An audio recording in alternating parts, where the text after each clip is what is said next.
It's an interesting insight that you bring, that reasoning, his visit, who said that this visit is not really the result of his prior visit months or a couple of months ago, maybe not a couple of months ago, to Russia and China. Yeah, it could be very true. He must have been given maybe some kind of assurances, as you said. But now I have a question from what you said. You said that, now Brics is looking at Africa, and one of the team for this summit is actually Brics and Africa. That's one of the four teams which are on the table for this summit.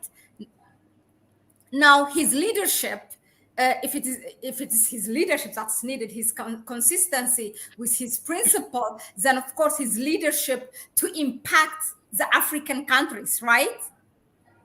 Then, okay, good, we agree until here. Then the President Isaias, or even the country Eritrea, is, because they have been so quiet. I was asking this question to my analysts here whenever Eritrea comes up in the discussion.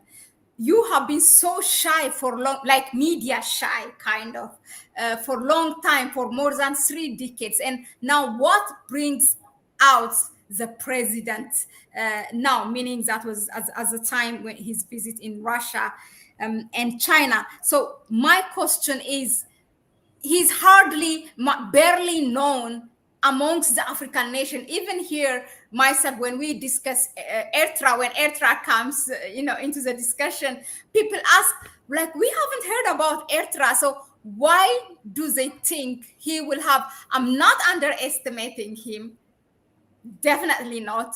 But why do a man that has not been heard that much and known, you don't hear him talking, like, for example, the Kagame of Rwanda, or I don't know, there are many leaders who talk, like Ruto, Museveni of Uganda, that they believe he would make an impact. Mahlet, yeah, that actually is his biggest selling point. Really? One thing about Pierre is that he walks the talk. True. One of the reasons why there is a high level of trust of powers like Russia. I mean, it is not an easy thing, Mahlet, for Putin to trust you, and they trust Pierre. It's not an easy thing for the president of China to trust you, and they trust Pierre. Why is that the case? Because there's a difference between talking and playing into the gallery of world politics, and actually meaning what you undertake to do.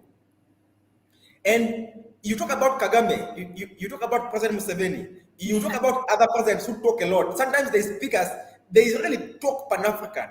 But you see, one of the challenges of Africa, Mahlet, is leaders who talk to the gallery, but do less of the work.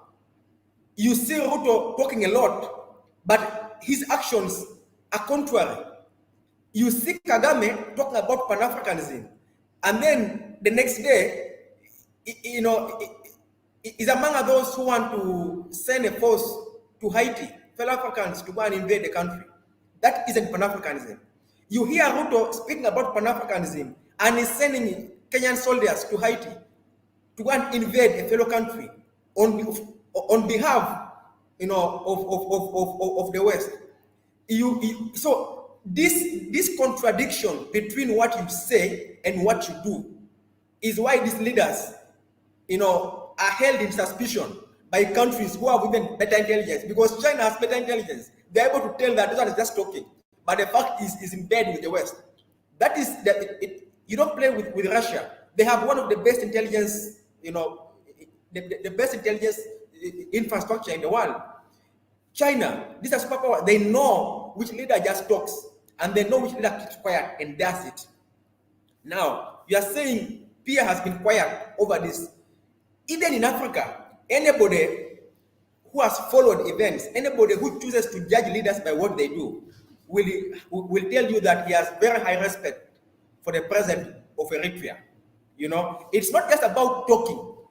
It's okay to talk and get hand claps and get ululations, and they praise you and they write about you. But what Africa needs, Mahlet, is people who walk the talk. You know, when just after getting independence, Pierre said Eritrea would become a self-independent country. 2 years later, he asked all those who wanted to bring aid to keep their aid. This is the kind of leadership we want. You do less talking, you do more work, and this is what Pierre does, and this is what Africa needs. This is what we are seeing right now in Burkina Faso. Do more of the work, get to the work, and this is what Pierre does.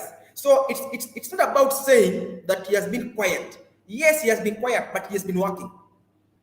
And anybody who follows Eritrea does not, cannot fail to notice that Eritrea has some of the best indicators, even with sustainable goals. You look at the health sector; it's among the best, in Africa. Even the economy isn't doing so bad.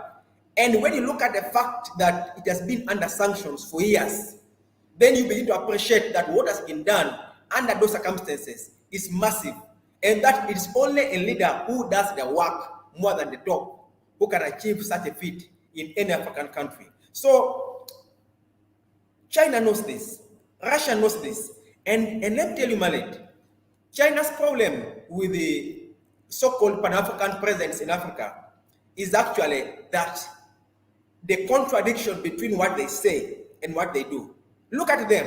They talk about Pan-Africanism. They talk about a multipolar world. When they are voting in the National Security Council, they are voting with the West, taking sides with the West. How is that Pan-Africanism? Haiti is being invaded, and you are sending in soldiers. But while you're doing that, you are wearing counter suits to prove that you're Pan-African. That is a contradiction. It's a hypocrisy, and international courtesy, which China and Russia understand better, states that they may not have to say it in the open. Yes. So that is that, Mahlet. I'm glad that I asked.